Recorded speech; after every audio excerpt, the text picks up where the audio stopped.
top stories, KwaZulu-Natal Police Commissioner Nhlanhla Mkwanazi has raised concerns about two members of parliament having access to sensitive crime intelligence information.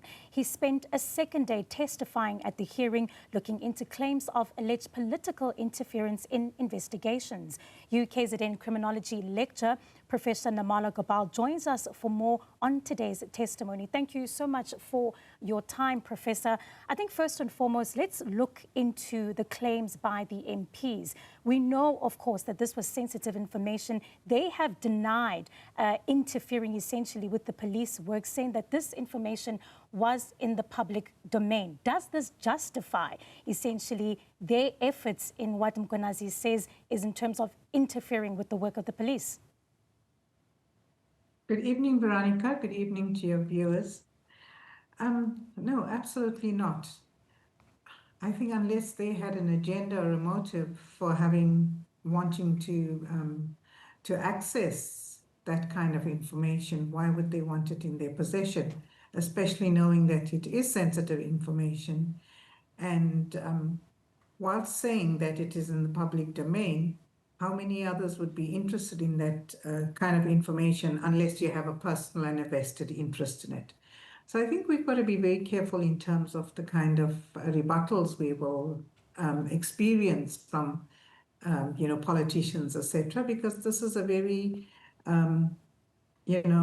whilst I think it's a very troubling time for South Africa in terms of policing and corruption within our country, I think it's also very interesting because we're going to, at this point in time, start listening to the voices of politicians themselves. And I think firsthand we're going to experience some of the, misinformation that we've heard about, but now we're going to experience it firsthand.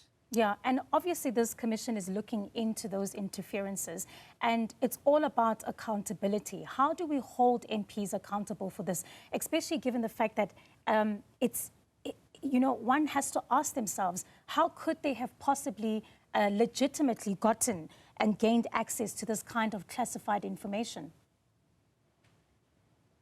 Absolutely. I want to start with the whole idea of accountability and responsibility.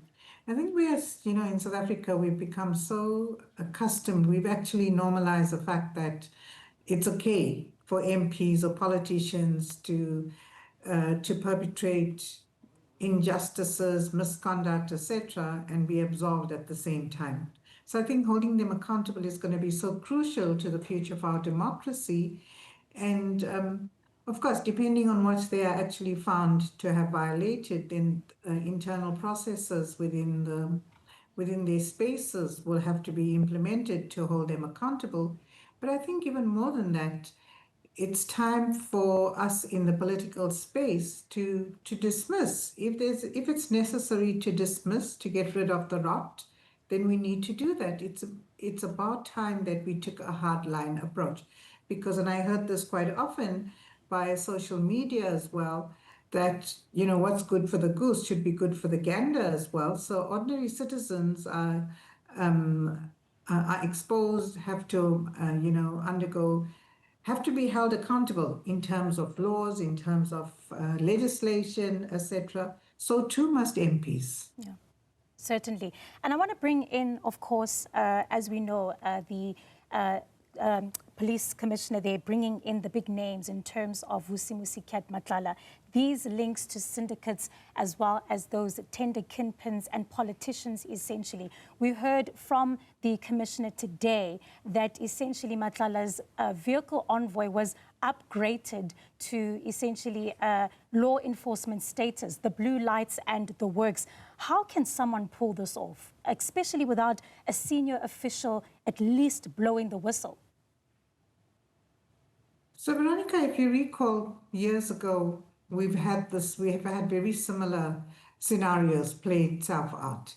And I think what has happened is that because we didn't intercept it at those critical moments, we entrenched this and we normalized it. So it's not the first time, nor is it an isolated incident where we're seeing someone who shouldn't have access to the blue lights, for example, in terms of the convoy, etc., seeing someone do this. So I think one of our biggest problems is that we don't hold people accountable, especially those that we believe are linked to high-profile politicians, etc. So um, we start to believe that we can get away with just about anything.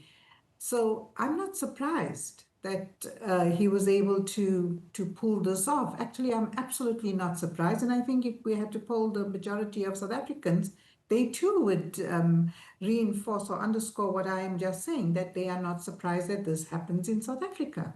And I think it's also quite shocking in terms of the way it happens, the confidence some of these alleged criminals carry themselves within the system, that protection as well by the police, the very police that are supposed to protect civilians. Would you say that this commission essentially, apart from looking at political interference, is going to answer that crucial question as to why South Africans don't feel safe in their homes, don't feel safe in their communities, and what little is being done about it?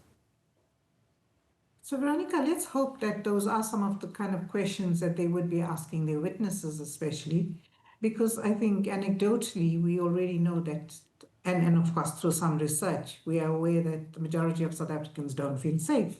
But I think what's even more significant and important for our country through this commission is the recommendations that they emerge with, but beyond the recommendations is how it's going to be implemented, unlike some of the previous commissions that we've had.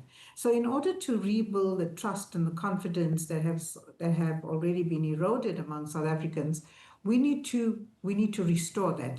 And I think this is such a crucial and critical time for us in South Africa, because whilst people in many ways, I think the answers are there already. We didn't necessarily need a commission of inquiry to establish these facts again. But of course, we need empirical evidence. We need evidence to prove whatever we think through anecdotally, etc.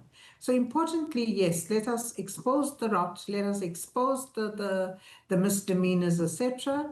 But at the same time, let us hold people accountable. And I think we've got to watch out for that space. And that's what South Africans are looking for. And that's one of the surest ways in which we can restore the public trust and confidence, provided we do it sincerely and authentically. Certainly, and transparency being the key to this. That was Nirmala Gopal. Thank you so much for your time, Professor there at the University of KwaZulu-Natal.